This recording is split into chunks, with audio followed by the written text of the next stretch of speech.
Assalamualaikum warahmatullahi wabarakatuh, Sobat RH sekalian. Jumpa lagi kita di channel yang keren ini. Keren cadas, keren cadas. Kali ini live delay ya. Saya akan menguber dan mengulas ya, tantangan debat mahasiswa terhadap Menko Maritim dan Investasi. Oh, investasinya sudah hilang ya harusnya ya. Luhut Binsar Panjaitan. Ini ada berita dari Glora News ya. Tak hadiri undangan debat, mahasiswa akan datangi kantor dan rumah Luhut ramai-ramai ya. Glora.com. Tantangan debat terbuka menyoal warga negara asing masuk ke Indonesia di tengah PPKM darurat yang dilontarkan aktivis mahasiswa Bintang Wahyu Saputra kepada Menko Kemaritiman dan Investasi Jenderal TNI Purnawiran Luhut Binsar Panjaitan urung dilaksanakan. Hal ini disebabkan Luhut Binsar Panjaitan tidak datang ke lokasi debat yang telah ditetapkan. Luhut juga diketahui tidak hadir di ruang diskusi virtual lewat aplikasi Zoom yang disiapkan. Sangat disayangkan undangan debat yang saya layangkan kepada Pak Luhut Binsar Panjaitan perihal kedatangan warga negara asing di saat pemberlakuan pembatasan kegiatan masyarakat darurat tidak dihadiri oleh beliau. Ujar Ketua Umum Pengurus Besar Serikat Mahasiswa Muslimin Indonesia PBSMI Bintang Wahyu Saputra kepada wartawan di Jakarta Jumat 9 Juli 2021. Padahal menurut Bintang, undangan secara resmi juga sudah dikirimkan kepada Luhut Binsar Panjaitan. Saya bukannya pansos ataupun mencari momentum dengan mengajak debat Pak Luhut. Saya hanya ingin meminta Pak Luhut untuk berargumen dengan saya dengan tujuan untuk menjelaskan secara gamblang kenapa warga negara asing dibiarkan masuk ke Indonesia di saat negara ini sedang menghadapi serbuan COVID-19, tegas Bintang. Bahkan sebagai perbandingan lanjut Bintang, negara India telah menutup New Delhi dari akses warga negara asing selama 4 bulan selama varian Delta mengganas di sana. Coba bayangkan ya. Dan India mengekspor varian Delta ke kita. Nah, kebalikan sama Indonesia yang di saat varian Delta mengganas justru tetap membuka penerbangan dari luar negeri. Saya tidak habis pikir kenapa ini bisa terjadi, tambahnya. Menurutnya alangkah baiknya jika pemerintah fokus terlebih dahulu untuk penanganan COVID-19 dan tutup terlebih dahulu penerbangan dari luar negeri karena kesehatan masyarakat lebih penting daripada apapun ya. Namun sangat disayangkan di saat mahasiswa ingin memperoleh jawaban secara langsung dari Pak Luhut, orang yang bersangkutan tidak datang. Jadi kalau pakai standar Pak Mahfud ya, jangankan penerbangan dari luar negeri, konstitusi pun bisa dilanggar katanya kalau demi keselamatan bangsa, keselamatan warga negara. Walaupun itu pernah dibantah atau ditentang oleh Pak Jimli As-Sidiki ya, Profesor Jimli yang juga ahli konstitusi, dan saya setuju ya. Tetapi itu menunjukkan betapa pentingnya nyawa warga negara. Jadi kalau cuma soal penerbangan, smelter, ya ditunda juga nggak apa-apa. Kecuali kalau kita takut sama cukong ya, itu lain persoalan. Atau kita takut rugi atas investasi yang telah ditanam, ya itu lain soalnya. Tapi sekarang apa yang lebih berharga daripada nyawa warga negara ya? Karena biasanya pejabat yang punya kepentingan bisnis barangkali tidak berpikir bahwa korbannya mereka, yang mereka pikirkan pasti korbannya warga negara yang tidak mampu memprotek diri sendiri atau tidak punya fasilitas kesehatan kelas wahid. Karena itu bagi mereka ekonomi first ya, nyawa warga negara itu nomor sekian, kira-kira begitu ya. Menurutnya alangkah baiknya jika pemerintah fokus terlebih dahulu ya.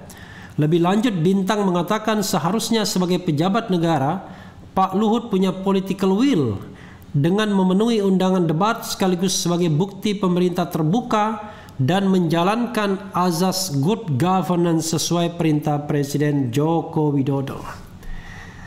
Ya, sebenarnya kalau kebijakannya itu jelas, tidak apa-apa. Ini kan masalahnya kita tidak disuguhi informasi alasan mengapa mereka harus boleh masuk.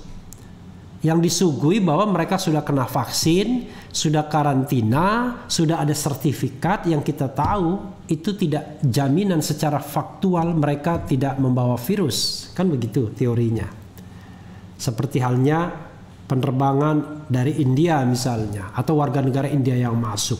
Mungkin prosedur kan sudah dijalankan, tapi buktinya kebocoran masih ada juga. Jadi kita tidak bisa berlindung di balik prosedur yang seolah-olah normal ya.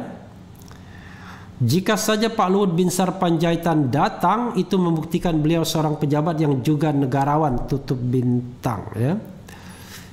Ya, kita harus membedakan ya, pejabat, negarawan dan politisi ya. Kalau para anggota DPR itu lebih banyak berjiwa politisi, wajar ya. Tapi kalau menteri berjiwa politisi, apalagi menteri yang tidak berasal dari partai politik, kurang wajar ya. Nah, menteri itu harus berjiwa negarawan, atau bahkan berjiwa pelayan rakyat ketimbang pejabat ya. Nah, jadi mereka melayani masyarakat, tapi jiwanya biasanya jiwa pejabat ya, bukan jiwa melayani tapi jiwa dilayani. Ketika mereka mengerjakan tugasnya, mereka meminta tidak mau diganggu, fasilitas first class ya. Tapi ketika gagal, dengan santainya mengatakan masyarakat tidak mengerti, masyarakat tidak tahu. Justru masyarakat ingin tahu. Jadi kalau masyarakat lebih pandai, lebih pintar dari pejabat yang bersangkutan, ya berarti salah posisi. Kira-kira begitu ya. Jadi misalnya kita debat soal pandemi, kalau Luhut lebih tahu, lebih pandai, lebih jelas, ya wajar dia berada di posisi itu.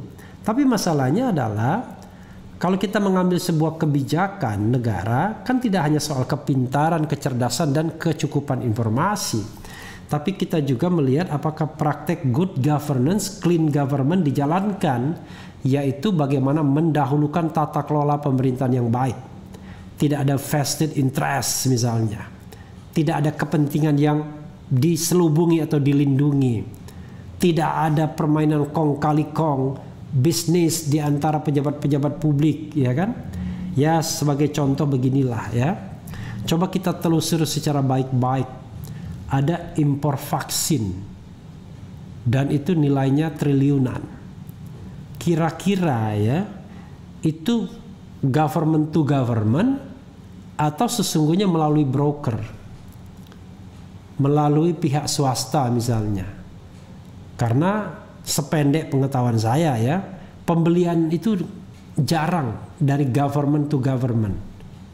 Karena proses pembelian kan tidak mudah, pencairan dan lain sebagainya, karena akhirnya akan yang terjadi adalah proses jual beli yang umum saja antara dua pihak. Rasanya tidak mungkin antara government to government pembelian dan penjualan itu berlangsung.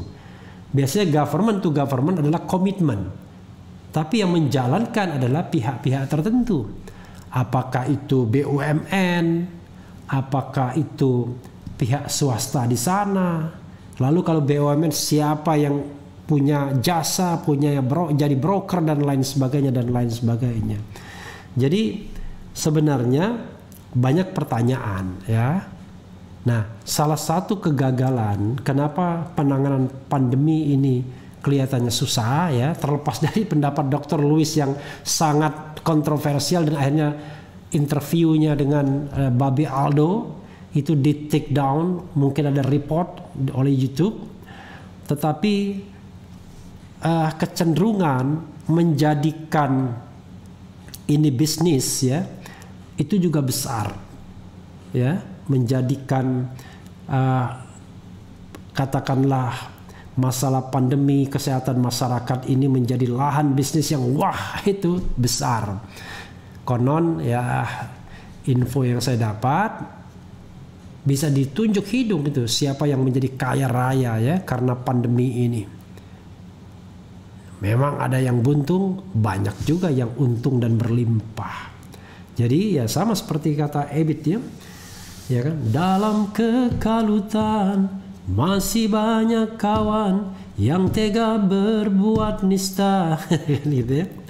Jadi di dalam kekalutan sekarang mungkin saja masih banyak yang berbuat nista. Jadi perlu yang namanya transparansi kebijakan, dan debat adalah salah satu cara agar kebijakan tersebut rasional, transparan, ya, proporsional, logis, sehingga masuknya tenaga kerja asing terutama dari China ini bisa diterima oleh rakyat sebagai sesuatu yang memang tidak bisa dielakkan atau ditolak karena alasan-alasan yang tentu adequate, yang cukup, yang justified, melebihi alasan menyelamatkan warga negara Indonesia. Pertanyaannya adalah kira-kira alasan apa yang lebih penting daripada menyelamatkan warga negara atau nyawa warga negara Indonesia? Saya tidak tahu. Kalau bagi orang-orang tertentu ya dalam dunia private mungkin kepentingan bisnis mereka. Bisnis jalan, warga negara nggak penting mau mati atau tidak. Tapi kita kan tidak pernah tahu, itu masalahnya. Karena yang kita tahu adalah tenaga kerja asing, terutama dari China, datang terus-menerus kapanpun, sementara at the same time warga negara dilarang melakukan pergerakan, dilarang mudik, dilarang beribadah, dilarang ini, dilarang itu, dilarang kerja, dilarang sekolah, dan lain sebagainya. Tetapi mereka datang terus-menerus ke sini dengan alasan mereka sudah divaksin, mereka sudah dikarantina, mereka sudah ada sertifikat dan lain sebagainya, dan lain sebagainya. Ya, saudara sekalian, itu saja ya. Yang penting tetap di channel ini, karena di channel ini Anda akan dirayu, ditipu, direpotin, dicecar, diuber pula di jalur khusus. Karena channel ini adalah channel yang mengancam, memeras, dan membenci. Jangan lupa subscribe, like, comment, and share.